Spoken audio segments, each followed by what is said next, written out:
الله أكبر الله أكبر الله أكبر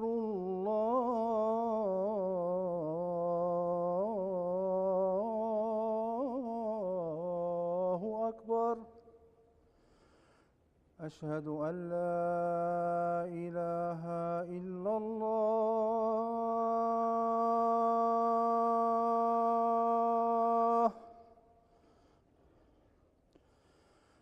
أشهد أن لا إله إلا الله.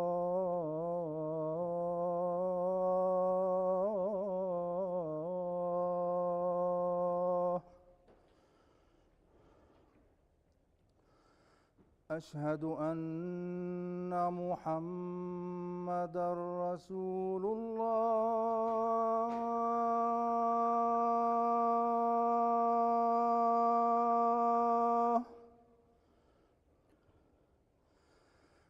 أشهد أن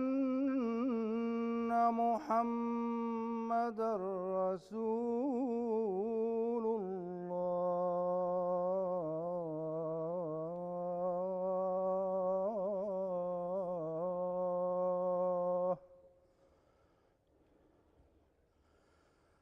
حي على الصلاة.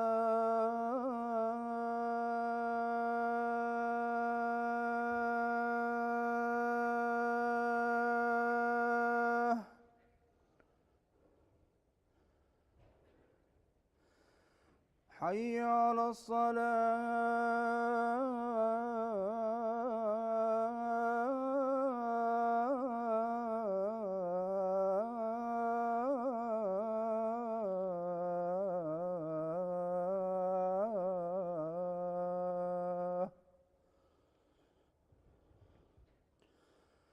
حي على الفلاح.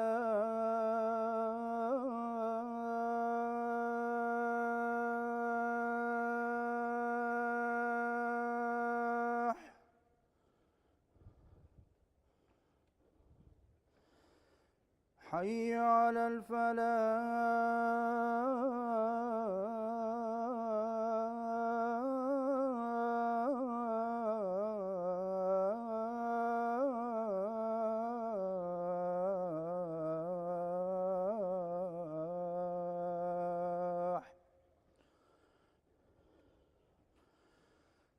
الله أكبر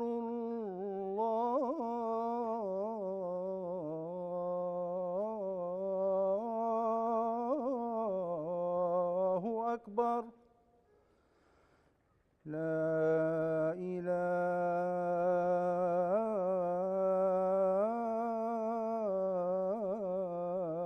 إله إلا الله.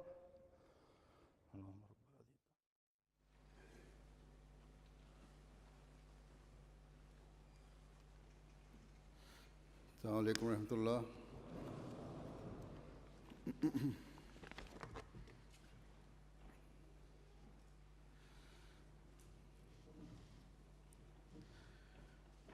أشهد أن لا إله إلا الله وحده لا شريك له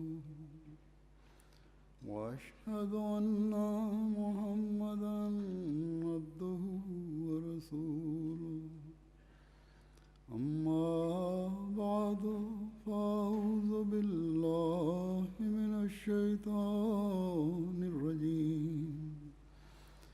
بسم الله الرحمن الرحيم. الحمد لله رب العالمين. الرحمن الرحيم. مالك يوم الدين. إياك نعبد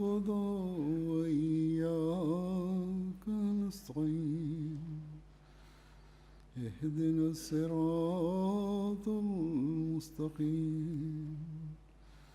صراط الذين أنعمت عليهم غير المغضوب عليهم ولا الضالين.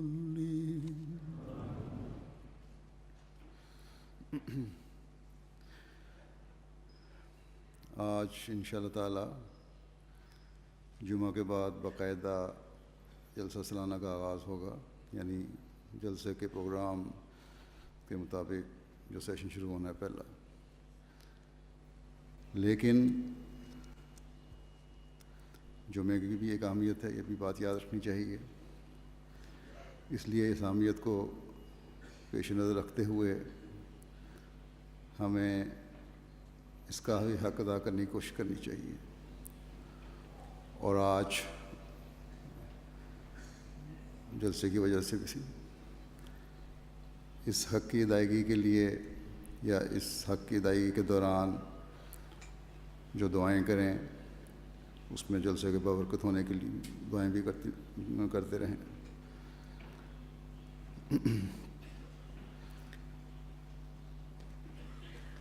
جمعے کی اہمیت کے بارے میں حدیث میں آتا ہے کہ حضرت صلی اللہ علیہ وسلم نے فرمایا کہ دنوں میں سے بہترین دن جمعے کا دن ہے. اس دن مجھ پر بہت زیادہ درود بھیجا کرو، کیونکہ اس دن تمہارا یہ درود میرے سامنے پیش کیا جاتا ہے. پھر حضرت صلی اللہ علیہ وسلم نے فرمایا کہ اس دن میں ایک ایسی گھڑی آتی ہے جب مومن اس گھڑی میں اللہ تعالیٰ سے دعا کرتے ہوئے جو دعا مانگے وہ قبول کی جاتی ہے. اور آپ نے فرمایا کہ یہ بہت چھوٹی سی گھڑی ہے. بس یہ اہمیت ہے جمعے کی. اور اگر ہم آج کے دن آج کی عبادت اور خطبہ سننے کے دوران، کیونکہ خطبہ بھی جمعہ کی عبادت کا حصہ ہے، اس میں سب دعاؤں سے زیادہ ہم جو دعا ہے وہ یہ ہے کہ درود پڑھیں، غور کر کے درود پڑھیں. اللہم صلی علی محمد کہہ رہے ہوں تو اس فہم اور ادراک اور سوچ کے ساتھ کہہ رہے ہوں کہ اے اللہ، حضرت صلی اللہ علیہ وسلم کے ذکر کو بلند کر کے آپ کے خوبصورت پیغام اور تعلیم کو کامیابی اور غلبہ عطا فرما کر، آپ کی لائی ہوئی شریعت کو حقیقی رنگ میں قائم فرما کر اس کی عظمت اور برتری دنیا پر ثابت کر دے، اور ہمیں اس کے پھیلانے میں مددگار بننے کی توفیق عطا فرما کر آپ کی امت کے لیے مقدر انعاموں میں سے حصہ دار بنا دے. اور جب ہم اللہ مبارک علی محمد کہہ رہے ہوں تو اس سوچ کے ساتھ کہ اے اللہ، ہماری یہ بھی دعا ہے کہ تو نے حضرت صلی اللہ علیہ وسلم کی جو بھی عزت و عظمت اور عظیم شان اور بزرگی مقدر فرمائی ہوئی ہے اس کو قائم فرما کر دشمن کو خائب و خاسر کر کے اسے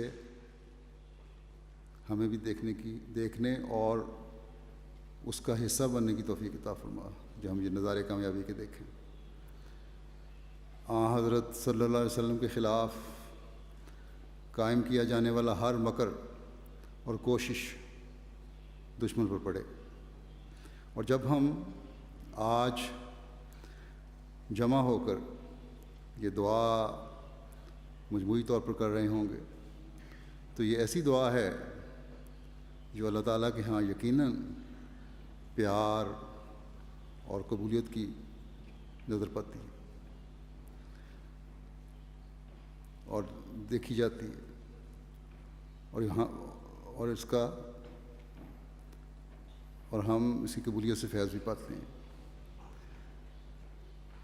اور پھر اس کے جاری فیض سے ہم حصہ دار بھی بنتے چلے جاتے ہیں۔ آپ کو جب آپ کے ماننے والوں کی یہ دعائیں پیش کی جاتی ہیں، آپ پر درود پیش کیا جاتا ہے، تو پھر آپ کی دعاؤں کے فیض بھی ہمیں ملتے ہیں، اور یوں برکات کا ایک سلسلہ شروع ہوتا ہے۔ ہمارے جلسوں کا ایک بہت بڑا مقصد تو یہی ہے جو حضرت مسیح موعود علیہ الصلوۃ والسلام نے بیان فرمایا،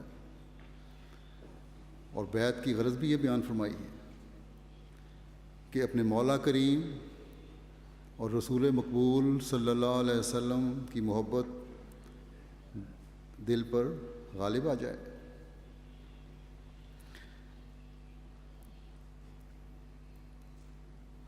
دل پر محبت تو اس وقت غالب آ سکتی ہے جب ہم آپ پر دل کی گہرائی سے درود بھیجیں، کیونکہ اللہ تعالیٰ کا بھی حکم ہے،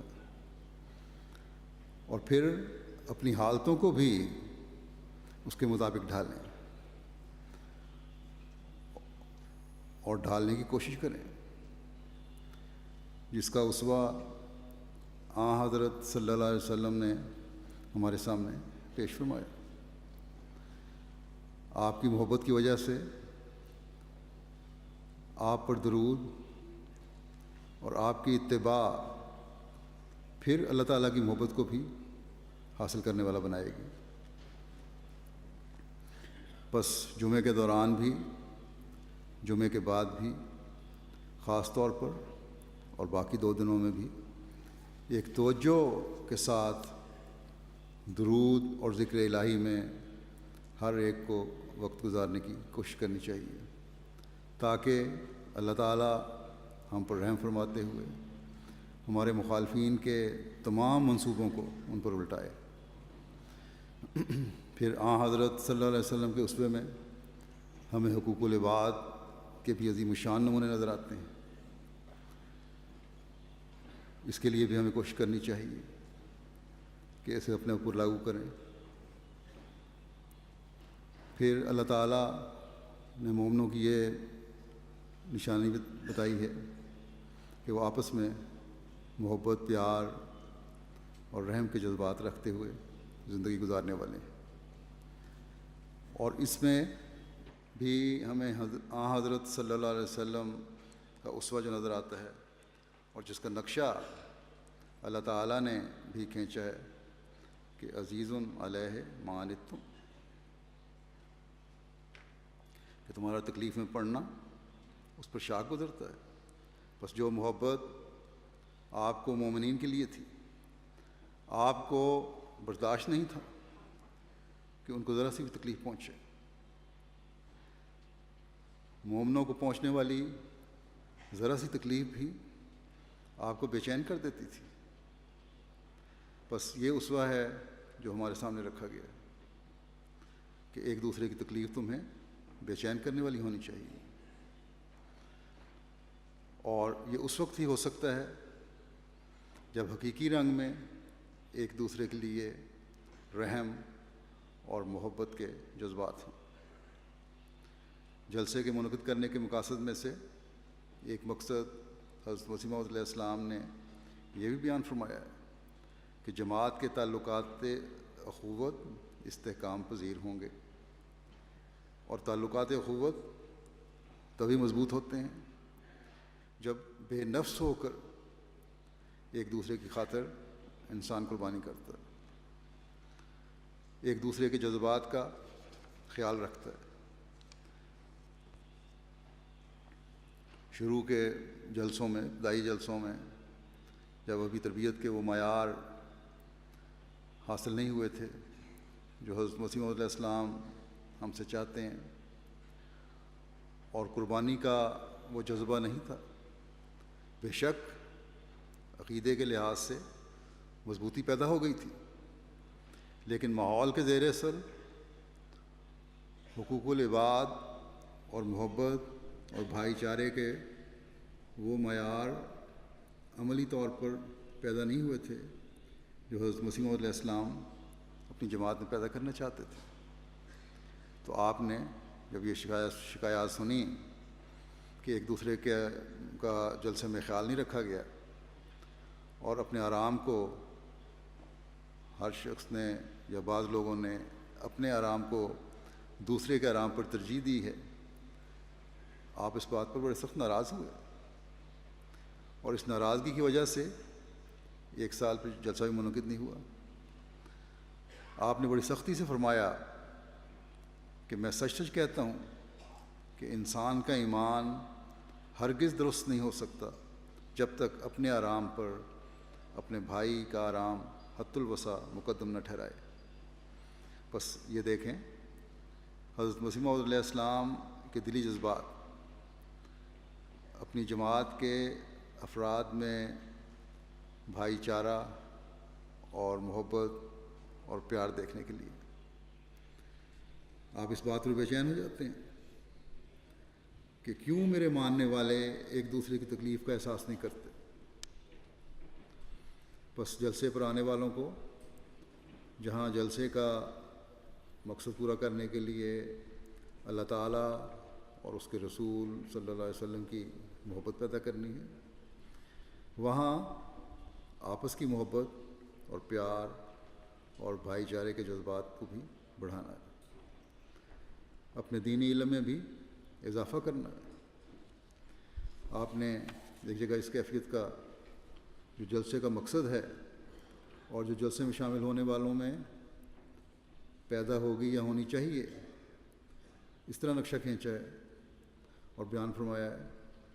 آپ فرماتے ہیں کہ حت الوسع تمام دوستوں کو محض للہ ربانی باتوں کے سننے کے لیے اور دعا میں شریک ہونے کے لیے اس تاریخ پر آ جانا چاہیے، اور اس جلسے میں حقائق اور معارف کے سنانے کا شغل رہے گا جو ایمان اور یقین اور معرفت کو ترقی دینے کے لیے ضروری ہیں، اور نیز ان دوستوں کے لیے خاص دعائیں اور خاص توجہ ہوگی، اور حت الوسع بدرگاہ ارحم الراحمین کوشش کی جائے گی کہ خدا تعالیٰ اپنی طرف ان کو کھینچے اور اپنے لیے قبول کرے اور پاک تبدیلی ان میں بخشے۔ اور ایک عارضی فائدہ ان جلسوں میں یہ بھی ہوگا کہ ہر ایک نئے سال جس قدر نئے بھائی اس جماعت میں داخل ہوں گے وہ تاریخ مقررہ پر حاضر ہو کر اپنے پہلے بھائیوں کا منہ دیکھ لیں گے، اور روشناسی ہو کر آپس میں رشتہ تودد و تعارف ترقی پذیر ہوتا رہے گا۔ تمام بھائیوں کو روحانی طور پر ایک کرنے کے لیے اور ان کی خشکی اور اجنبیت اور نفاق کو درمیان سے اٹھا دینے کے لیے بدرگاہ عزت جل شانہ کوشش کی جائے گی، اور اس روحانی جلسے میں اور بھی کئی روحانی فوائد اور منافع ہوں گے جو انشاءاللہ العزیز وقتاً فوقتاً ظاہر ہوتے رہیں گے۔ بس ہم میں سے ہر ایک کو ان باتوں کا خیال رکھنا چاہیے کہ ہم نے یہاں ان دنوں میں جلسے کے مقاصد کو پورا کرنا ہے، اور جیسا کہ حضرت مسیح علیہ السلام نے ایک دوسری جگہ فرمایا ہے کہ دنیاوی میلوں کی طرح میلہ نہیں سمجھنا، جیسا کہ اس اقتباس سے ظاہر ہے ہماری توجہ ان دنوں میں ربانی باتوں کے سننے کی طرف رہنی چاہیے۔ آپس کی مجلسوں اور خوشگپیوں میں وقت نہیں گزارنا چاہیے، نہ ہی اپنے وقت کا زیادہ حصہ بازاروں میں گزار کر وقت ضائع کریں۔ کچھ عرصے کے لیے جانا ہے شاید کچھ جائیں، لیکن یہ بعضوں کی عادت ہوتی ہے کہ مستقل باہر پھرتے رہیں گے یا ادھر ادھر کی باتیں کرتے رہیں گے۔ جلسے میں شامل ہونے والوں کو اس بات کی کوشش کرنی چاہیے کہ جلسے کے پروگراموں کے علاوہ بھی بعد میں بھی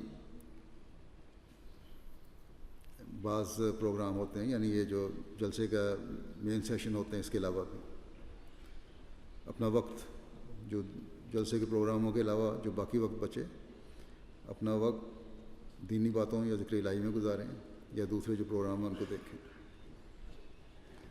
مقصد ہے پھر بعض یہاں ایسی چیزیں ہیں بجائے ادھر ادھر پھرنے کے، وقت گزارنے کے، بازاروں میں پھرنے کے، بعض جماعتی طور پر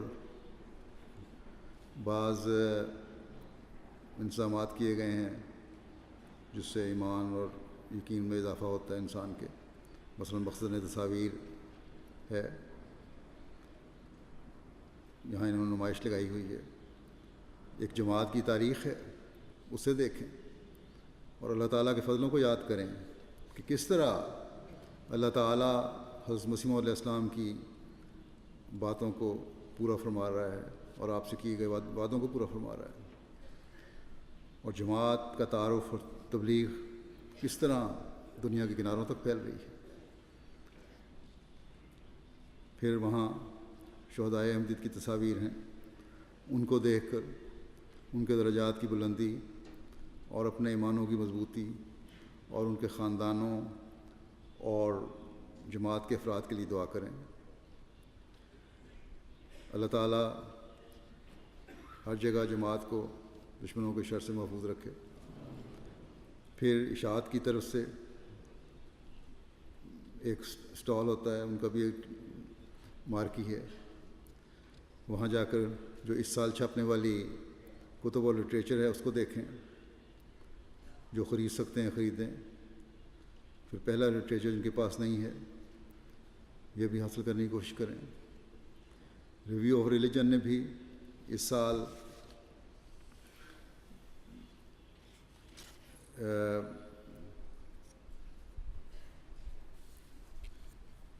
اپنے جہاں ان کا سٹال ہے یا جو جگہ ہے اس کو وسعت دی ہے، اور کفن عیسیٰ کے بارے میں وہاں بڑی معلومات ہیں اس دفعہ، اس کو بھی دیکھیں، اور حضرت مسیح علیہ السلام کی سچائی اور صداقت ان چیزوں کو دیکھ کر جو مزید ظاہر ہوتی ہے اسے اپنے ایمان میں اضافہ کریں۔ اسی طرح جلسے کے مین پروگرام کے علاوہ باقی مختلف زبانوں میں پروگرام ہوتے ہیں، ان سے بھی استفادہ کرنا چاہیے جو کر سکتے ہیں، جو کرنا چاہتے ہیں۔ جلسے کے مین پروگرام کے بعد آپس میں تعارف وغیرہ حاصل کرنے کے لیے ایک دوسرے کو ملیں۔ جلسے کے بعد کئی نئے آنے والے احمدی اس بات کا اظہار کرتے ہیں کہ ہماری زبان مختلف ہونے کے باوجود جب ہم مختلف قوموں کے احمدیوں کو ملتے ہیں تو اشاروں کی زبان سے ہی جو محبت اور پیار کے جذبات پیدا ہو رہے ہوتے ہیں اور بڑھتے ہیں، وہ ایسے ہوتے ہیں کہ جنہیں الفاظ میں بیان نہیں کیا جا سکتا۔ بس حضرت مسیح علیہ السلام نے جو یہ فرمایا کہ آپس میں رشتہ تعدد و تعارف ترقی پذیر ہو اور روحانی طور پر سب بھائی ایک ہوں، اور خشکی اور اجنبیت اور نفاق اٹھا دینے کے لیے کوشش ہو اور اس کے لیے دعا بھی ہو، تو بے غرض تعلق کا اظہار اور ایک دوسرے کے لیے دعا ایک ایسا ماحول پیدا کر دیتے ہیں جس کی مثال صرف ہمارے انہی جلسوں میں نظر آتی ہے۔ بس ہر ایک کو کوشش کرنی چاہیے کہ اس تعلق اور تعارف کو حاصل کرے اور بڑھائے، اور محض للہ یہ تعلق ہو۔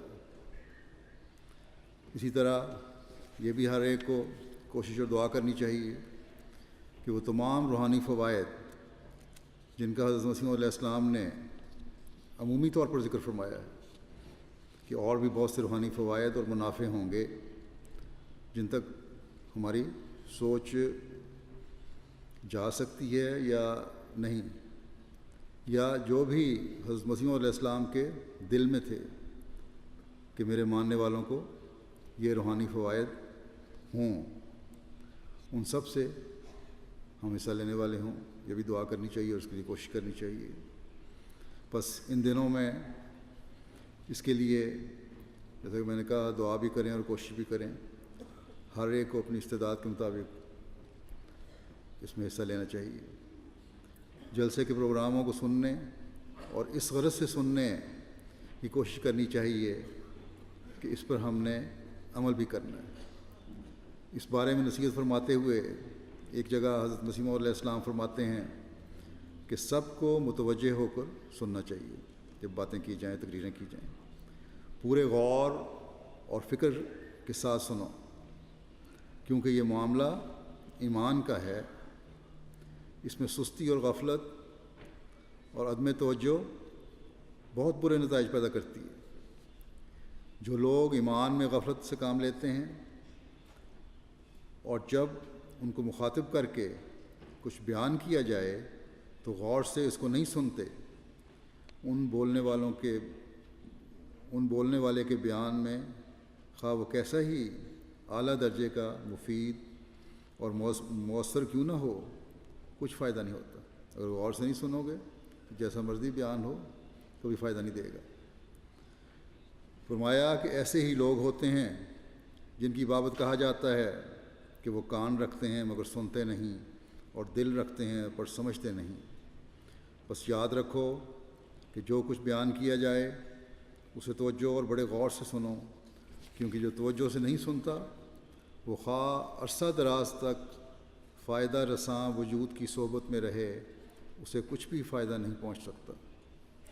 بس ان پروگراموں کو بھی توجہ سے سنیں اور اس نیت سے سنیں کہ ان باتوں سے ہم نے صرف علمی حظ نہیں اٹھانا بلکہ اس پر عمل بھی کرنا ہے، اپنے ایمان اور ایقان میں اضافہ اور فائدہ کا ذریعہ بھی اسے بنانا ہے۔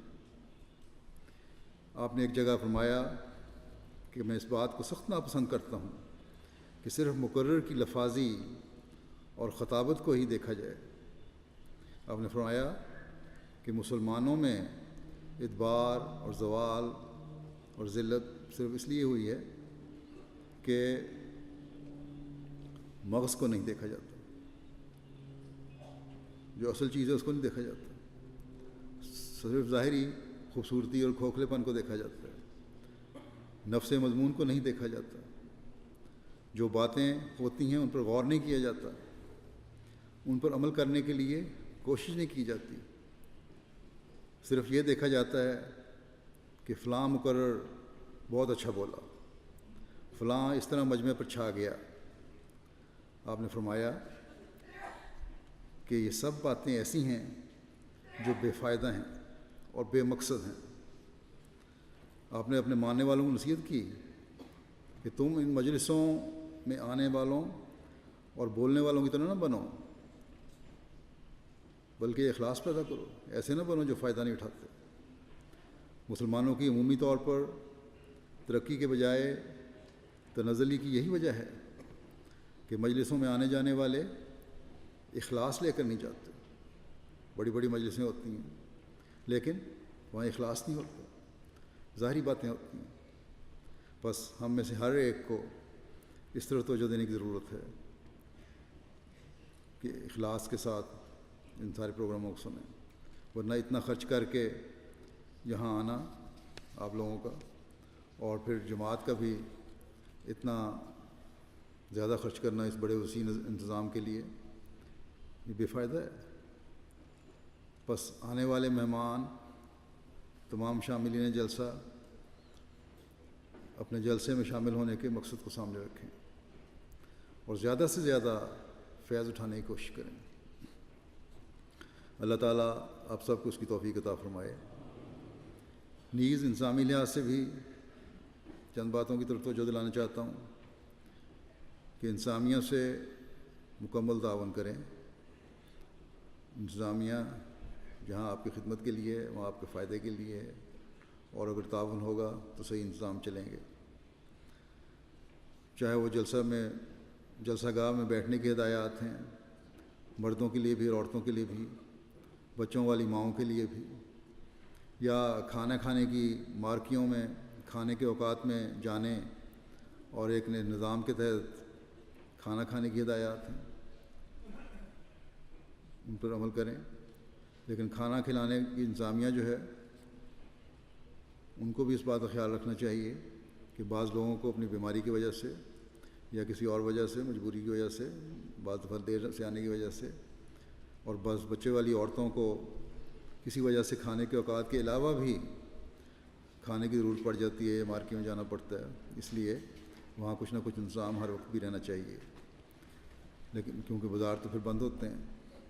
لیکن عام طور پر آپ کو یہ خیال رکھنا چاہیے مہمانوں کو کہ ہر ایک جلسے شخص جو ہے وہ جلسے کے اوقات میں اس بات کا خیال رکھے کہ اس نے جلسے سے فائدہ اٹھانا ہے، یا یہ نہ سمجھیں کہ تھوڑی سی اجازت ہے تو انتظامیہ کو بلا وجہ تنگ بھی کرنا شروع کر دیں۔ عمومی کوشش کریں کہ بچوں والی مائیں اپنے بچوں کے لیے کچھ نہ کچھ ساتھ لے کر آئیں، کھلانا ہو اور علیحدہ ہو کر پھر ان کو کھلا دیں، ان کی مارکیاں بھی علیحدہ ہیں۔ اسی طرح ٹریفک کی انتظامیہ سے بھی بھرپور تعاون کریں، ٹریفک کی وجہ سے بہت دفعہ پروگرام لیٹ ہو جاتے ہیں۔ جہاں پارکنگ کے لیے کہا جائے وہاں اپنی گاڑیاں کھڑی کریں۔ اسکیننگ کی سہولت زیادہ سے زیادہ بہتر بنانے کی کوشش کی گئی ہے، لیکن اگر وقت پر کوئی دقت بھی ہو تو برداشت کریں، اور وہاں بھی گیٹوں میں داخل ہونے سے پہلے انتظامیہ سے بھرپور تعاون کریں۔ یہ سیکیورٹی کے لیے بھی ضروری ہے اور آپ کی آسانی کے لیے بھی ضروری ہے کہ جلدی سے جلدی اس طرح پھر تعاون کی وجہ سے گزر سکیں گے۔ اسی طرح سیکیورٹی کے عمومی انظام سے بھی بھرپور تعاون کریں، اور خود بھی ہوشیاری سے ہر ایک کو، ہر احمدی کو، ہمارا یہ بھی بہت بڑا سیکیورٹی کا نظام ہے، دائیں بائیں اپنی نظر رکھنی چاہیے۔ دنیا کے حالات بھی ایسے ہیں اور جماعت کی ترقی سے حاسدین کی شرارتوں میں بھی تیزی آئی ہے اور اضافہ بھی ہو رہا ہے، بس اس لیے اس کا خیال رکھنا بہت ضروری ہے۔ اور سب سے بڑھ کر تو حاسدوں کے حسد اور شریروں کے شر سے بچنے کے لیے بہت دعائیں کریں ان دنوں میں، جیسا کہ پہلے ہی میں نے کہہ دیا ہے۔ اللہ تعالیٰ ہر لحاظ سے جلسے کو بابرکت فرمائے۔ جلسے کے پروگرام بھی ہر ایک کو دیے جاتے ہیں، اس پہ باقی ہدایات لکھی ہوئی ہیں، ان کو غور سے پڑھیں اور عمل کریں۔ نمازوں کے بعد میں جنازے بھی کچھ غائب بھی پڑھاؤں گا۔ حضرت مسیح موعود علیہ السلام نے یہ بھی فرمایا تھا کہ جلسے کے تعلق میں ہی کہ جو بھائی اس عرصے میں سرائے فانی سے انتقال کر جاتے ہیں ان کے لیے دعائے مغفرت کی جائے گی۔ تو میں اس وقت 2 جنازہ غائب پڑھاؤں گا، جن میں سے ایک ہمارے ایک شہید نوجوان کا جنازہ ہے اور ایک بہت پرانے درینہ خادم سلسلہ کا جنازہ ہے۔ ان کے ساتھ عمومی طور پر اس سال رخصت ہونے والوں کو بھی شامل رکھیں۔ عام طور پر تو دعاؤں میں رخصت ہونے والوں کو شامل کیا جاتا ہے، لیکن کیونکہ آج جنازے ہو رہے ہیں اس لیے یہ بھی شامل رکھیں۔ تو پہلا جنازہ جیسا کہ میں نے کہا شہید کا ہے، مکرم اکرام اللہ صاحب، شہید ابن مکرم کریم اللہ صاحب تونسا شریف کے تھے،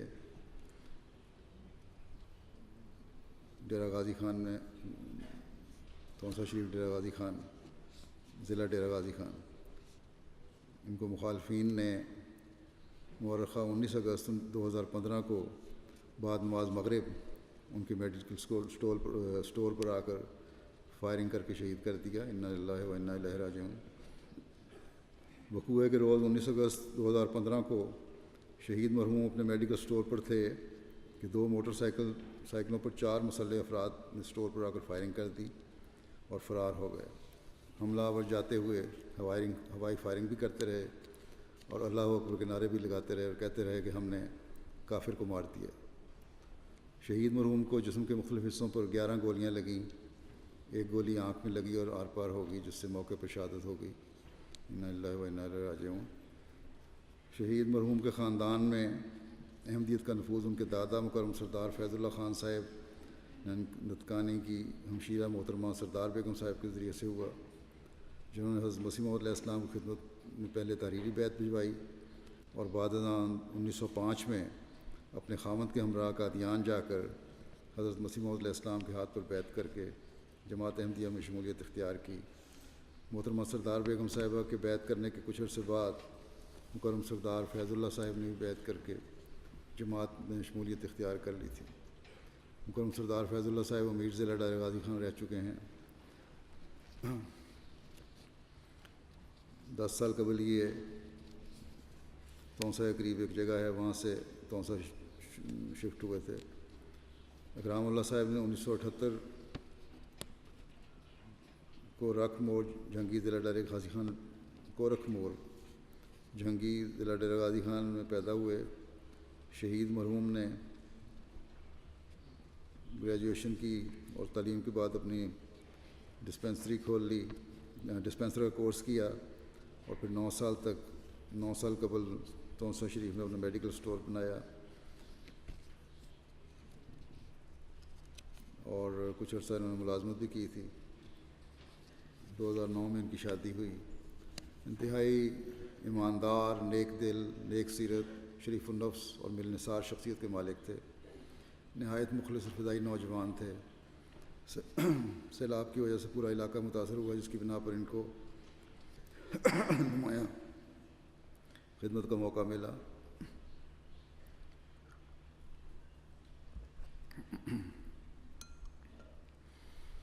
شہید مرحوم اکثر غریبوں کو مفت ادویات دیا کرتے تھے، خدمت کے جذبے سے سرشار تھے، پیچھے رہ کر خدمت کا جذبہ نمایاں تھا، والدین کی بھرپور خدمت کرنے والے تھے۔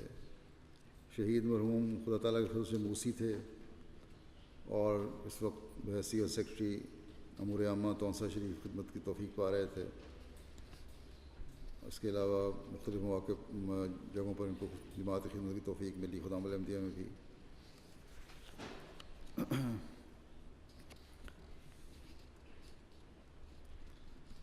11 جولائی 2015 کو وہاں کچھ لوگوں نے جماعت کی مسجد پر حملہ کیا تھا تونسا شریف کی، اور فرار ہو گئے تھے فائرنگ کر کے لوگ۔ تو یہ اس کی بھی پیروی کر رہے تھے، ان کو مستقل دھمکیاں دی جا رہی تھیں، مخالفانہ اشتہارات آویزاں کیے جا رہے تھے، جماعت کے خلاف بھی، ان کے خلاف بھی۔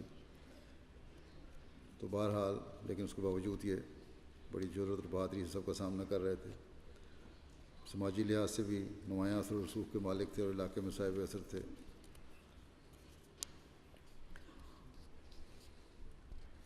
ان کی اہلیہ کہتی ہیں کہ میں کچھ عرصہ قبل انہوں نے حضرت مسیح علیہ السلام کو خواب میں دیکھا، اور حضرت مسیح علیہ السلام نے فرمایا کہ بلا توقف آ جائیں۔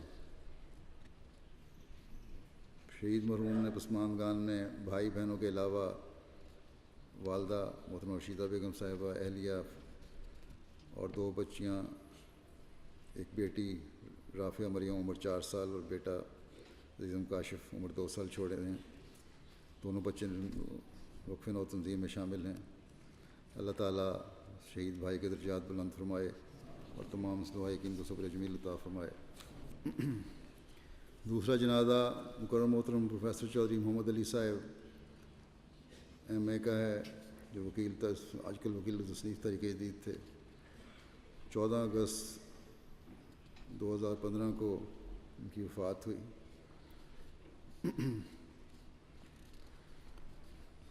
تعلیمی ریکارڈ کے مطابق ان کی پیدائش 11 دسمبر 1917 کی ہے، اور بہرحال چھوٹی عمر میں ان کو احمدیت سے تعارف ہوا۔ زمانہ طالب علمی میں حضرت مولوی ظہور حسین صاحب مربی بخارا کے اسلام کے دفاع میں ایک پنڈت سے کیے گئے مناظرے سے آپ پر احمدیت کا اچھا اثر پڑا۔ گورنمنٹ کالج لاہور میں تعلیم کے دوران محترم قاضی محمد اسلم صاحب، جو وہاں پروفیسر تھے، صدر شعبہ فلاسفی بھی تھے، ان کی شخصیت اور اوصاف حمیدہ اور دعوت اللہ کی وجہ سے 1941 میں نوجوانی میں احمدیت کو قبول کرنے کی توفیق ملی آپ کو۔ پھر آخری دم تک سلسلے خدمت میں مصروف رہے۔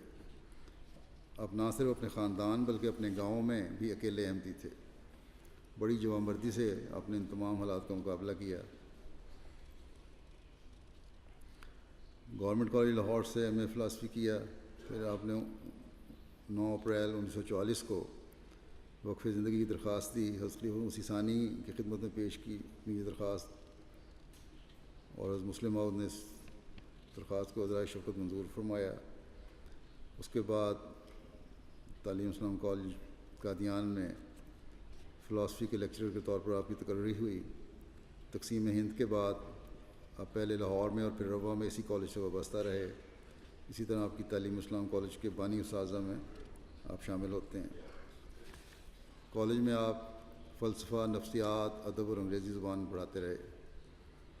جون 1967 میں حضرت خلیفہ مسیح ثالث کے پرائیویٹ سیکرٹری کے طور پر خدمت کی توفیق پائی۔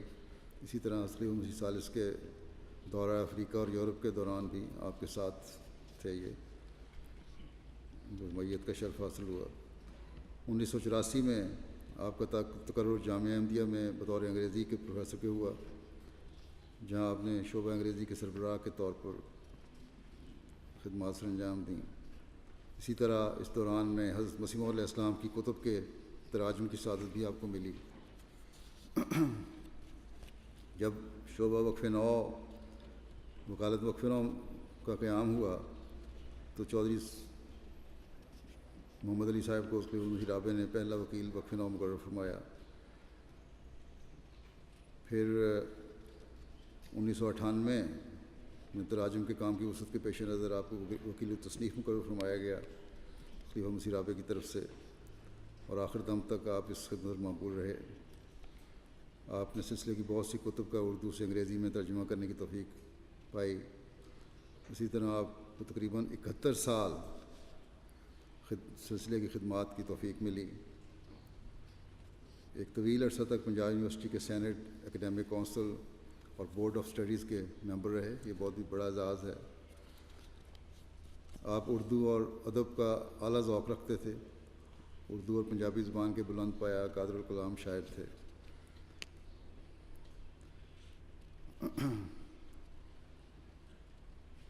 بڑے محنتی منتظم تھے، ہمدرد استاد تھے، مشفق نگران تھے، خلافت کے سچے مطیع اور فرمانبردار تھے، نظام جماعت کے ساتھ اخلاص و وفا کا تعلق رکھنے والے بزرگ تھے،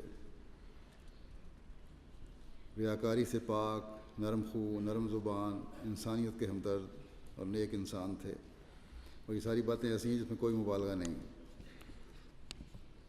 13 اگست کو بھی آپ دفتر تشریف لائے اور تمام وقت دفتری امور کی انجام دہی کے بعد گھر گئے، جہاں ان کو ہارٹ اٹیک ہوا۔ فوری طور پر ہسپتال پہنچایا گیا لیکن جانبر نہ ہو سکے، اور 13 اور 14 اگست 2015 کی درمیانی شب اپنے خالق حقیقی سے جا ملے۔ انا للہ و انا الیہ راجعون۔ پسماندگان میں ایک بھائی اور 2 بہنیں ہیں۔ گورنر چودھری حمید اللہ صاحب وکیل اعلیٰ کہتے ہیں کہ میں چھوٹا تھا، 6 7ویں کا طالب علم قادیان میں۔ اس وقت فضل عمر ہاسٹل کی بنیاد رکھی جانی تھی، اور یہ خبر مشہور ہوئی کہ حضرت خلیفہ مسیح ثانی تشریف لا رہے ہیں بنیاد رکھنے کے لیے۔ بہرحال حضرت خلیفہ مسیح ثانی وہاں تشریف لائے اور ہاسٹل کے صحن میں کھڑے کھڑے تقریر فرمائی۔ کہتے ہیں میں چھوٹا تھا لیکن مجھے یاد ہے کہ حضور نے فرمایا کہ مولوی محمد علی صاحب بھی جلندھر سے تعلق رکھتے تھے، یعنی وہ مولوی محمد علی صاحب جنہوں نے حضرت مسیح علیہ السلام کے زمانے میں بیعت کی تھی اور بعد میں پھر علیحدہ ہو گئے تھے خلافت کے اس کی وجہ سے۔ حضرت خلیفہ ثانی نے فرمایا کہ مولوی محمد علی صاحب بھی جلندھر سے تعلق رکھتے تھے، اور چودھری محمد علی صاحب جن کو اب میں ہاسٹل کا وارڈن مقرر کر رہا ہوں، یہ بھی جلندھر سے تعلق رکھتے ہیں۔ نیز آپ نے یہ بھی فرمایا کہ مولوی محمد علی صاحب بھی ارائیں قوم سے تعلق رکھتے تھے، اور چودھری محمد علی صاحب بھی ارائیں قوم سے تعلق رکھتے ہیں۔ اور پھر بعض نیک توقعات چودھری محمد علی صاحب سے وابستہ کیں، اور یہ اس مسلم موت کی دعائیں اور نیک توقعات تھیں جن کی وجہ سے چودھری محمد علی صاحب کو مولوی محمد علی صاحب سے بڑھ کر حضرت مسیح علیہ السلام کی کتب کا ترجمہ کرنے کی توفیق ملی، اور پھر ترجمہ بھی بڑا اعلیٰ معیار کا آپ نے کیا، بڑی گہرائی میں، بغیر کسی لفظ کے یا فکرے اور مضمون کو چھوڑے اس حق کا جو ترجمے کا حق ہوتا ہے وہ ادا کرنے کی کوشش کی آپ نے۔ مجیب الرحمان صاحب ایڈوکیٹ کہتے ہیں کہ 1939 کے جلسے میں آپ میں چھپ کر شامل ہوئے، اور 1940 میں حضرت مسلم موعود کے دست مبارک پر بیعت کی۔ یہ 1941 ہے ویسے۔ آگے لکھتے ہیں کہ بروز اول اول سے ہی خلافت کے عاشق تھے۔ حضرت مسلم موعود کے بارے میں فرمایا تھا کہ اے جان حسن مطلق، اے حسن آسمانی، اے مست رو محبت، اے تیز رو جوانی۔ کہتے ہیں کہ ان کی یہ مست رو محبت ہر خلافت کے ساتھ ایک تیز رو طغیانی کی شکل اختیار کر گئی، اور اس میں کوئی مبالغہ نہیں۔ کہتے ہیں کہ ان سے جب بھی ملاقات ہوتی اور ان سے نشست خواہ کتنی مختصر ہوتی، ان کی صحبت میں بیٹھنے والا خلافت کی محبت سے ششار ہو کے اٹھتا، اور بلا استثناء اس بات کا ہر ایک نے اظہار کیا۔ اعظم ڈوگر صاحب ہیں واللہ وسلم، وہ کہتے ہیں خاکسار کو جامعہ احمدیہ میں تعلیم کے دوران آپ کی شاگردی کا شرف حاصل ہوا۔ آپ کہنے کو تو انگلش کے استاد تھے، لیکن آپ نے ہمیں انگلش ہی نہیں، وقف کی اہمیت، اخلاقیات، خلافت سے وفا، بزرگوں کا احترام، سلسلے کا وقار، سب کچھ سکھانے کی بھرپور کوشش کی۔ کہتے ہیں جب میں جامعہ سے فارغ ہو کر میدان عمل میں جانے لگا تو جامعہ سے باہر نکلا تو دیکھا کہ آپ ایک درخت کے سائے تھلے کھڑے ہیں۔ آپ نے مجھے آواز دے کے بلایا اور بٹھا کے کہنے لگے کیا کر رہے ہو؟ میدان عمل میں جا رہے ہو؟ میں نے عرض کیا ہاں جی۔ کہنے لگے کہ میری دو باتیں یاد رکھنا، اور یہ ہر مبلغ کے لیے، ہر مربی کے لیے بڑی ضروری ہیں، کہ تم فیلڈ میں جا رہے ہو، وہاں چوہدری صاحب نے کہا انہیں کہ وہاں ریاض ڈوگر کو کوئی نہیں جانتا۔ احباب جماعت تمہارے پاس حضرت مسیح موعود علیہ السلام کا نمائندہ سمجھ کر آئیں گے، اور حضرت مسیح موعود کو اللہ تعالیٰ نے فرمایا کہ لا تسم من الناس، کہ لوگوں سے اکتانا نہیں۔ ایسا ہوگا کہ تم تھکے ہوگے، تمہارا سر درد کر رہا ہوگا، تمہارا سونے کو دل چاہ رہا ہوگا، ایک آدمی کو نیند نہیں آ رہی ہوگی، وہ تمہارے پاس آ جائے گا، اس کے سامنے بھی اکتاہٹ کا اظہار نہیں کرنا۔ یعنی تمہاری جیسی مرضی حالت ہو، اگر کوئی شخص بھی آتا ہے وہ کسی وجہ اور پریشانی کی وجہ سے آتا ہے یا جس وجہ سے بھی آتا ہے، کبھی تم نے اکتاہٹ کا اظہار نہیں کرنا۔ پھر کہنے لگے کہ دوسری بات یاد رکھو، تم جماعتوں میں جاؤ گے، بعض لوگ تمہاری کمزوریوں کی نشاندہی کریں گے، اور نشاندہی کریں تو بشاشت کے ساتھ قبول کر کے اپنی اصلاح کی کوشش کرنا۔ بعض لوگ مقامی عہدیداروں پر تنقید کریں گے۔ کہنے لگے یہ بہت بڑی بات ہے، نہیں ہونی چاہیے، لیکن سنی جا سکتی ہے، سن لینا، برداشت کر لینا۔ آگے کہنے لگے لیکن اگر کوئی خلافت یا خلیفۃ المسیح پر اعتراض کرے، تمہاری برداشت کی تمام حدیں ختم ہونی چاہیے، پھر کوئی برداشت نہیں کرنی۔ کہنے لگے میری یہ دو باتیں یاد رکھنا، انشاءاللہ میدان عمل میں سارے کام آسان ہو جائیں گے۔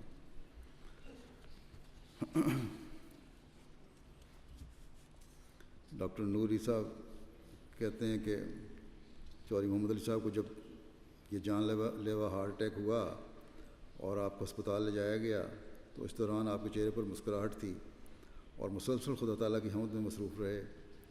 آپ طاہر ہارٹ انسٹیٹیوٹ رفا میں رجسٹر ہونے والے پہلے مریض تھے۔ جب یہ شروع ہوا ہے اس وقت پرانی دل کی بیماری تھی ان کو، کئی دفعہ ہسپتال داخل ہوئے اور اللہ تعالیٰ نے آپ کو شفا دی، جس کے بعد آپ پھر خدمت میں مصروف ہو جاتے۔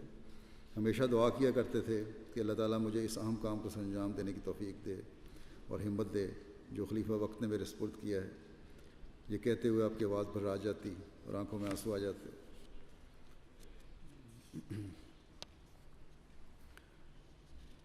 ہمیشہ دعا کیا کرتے تھے کہ اللہ تعالیٰ میرے گناہ بخش دے، میری کمزوریاں بخش دے، ساری خطائیں معاف کر دے، اور اللہ تعالیٰ کا فضل اور اس کی رحمت اور سکور مجھے عطا ہو۔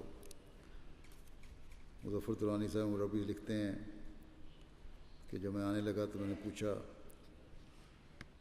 ملنے گیا تو بڑی بھرائی ہوئی آواز میں انہوں نے کہا، مجھے سلام پہنچانے کے لیے کہا۔ کہتے ہیں کہ آپ کو خلافت سے سچی اور حقیقی محبت تھی۔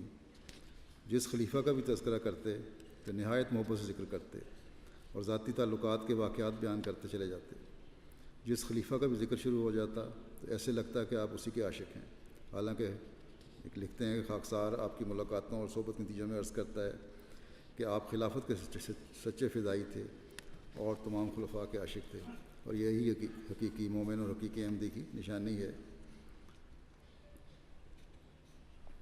پروفیسر ثناء اللہ صاحب کہتے ہیں کہ جو محمد علی صاحب خلافت احمدیہ کے ایک زندہ تاریخ تھے، جن کی زندگی کا واحد مقصد خلافت کی جانثاری تھا، اور جن کا فخریہ شعر تھا، کریں نہ کریں وہ تمہیں قتل مضطر، جھکا دینا تم اپنا سر احتیاطاً۔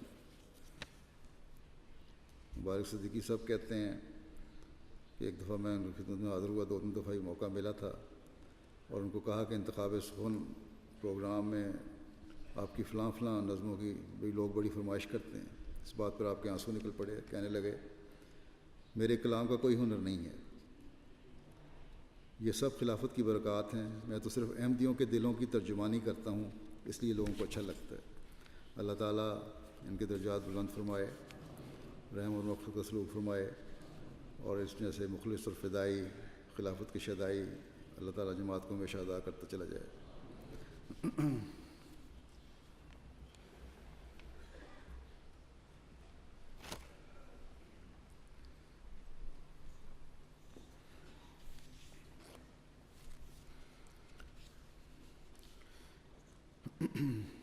الحمد لله نحمده ونستعينه ونستغفره ونؤمن به ونتوكل عليه ونعوذ بالله من شرور أنفسنا ومن سيئات أعمالنا، من يهده الله فلا مضل له ومن يضلل فلا هادي له، ونشهد أن لا إله إلا الله ونشهد أن محمدا عبده ورسوله۔ عباد الله رحمكم الله، إن الله يأمر بالعدل والإحسان وإيتاء ذي القربى وينهى عن الفحشاء والمنكر والبغي، يعظكم لعلكم تذكرون۔ اذكروا الله يذكركم وادعوه يستجب لكم، ولذكر الله أكبر۔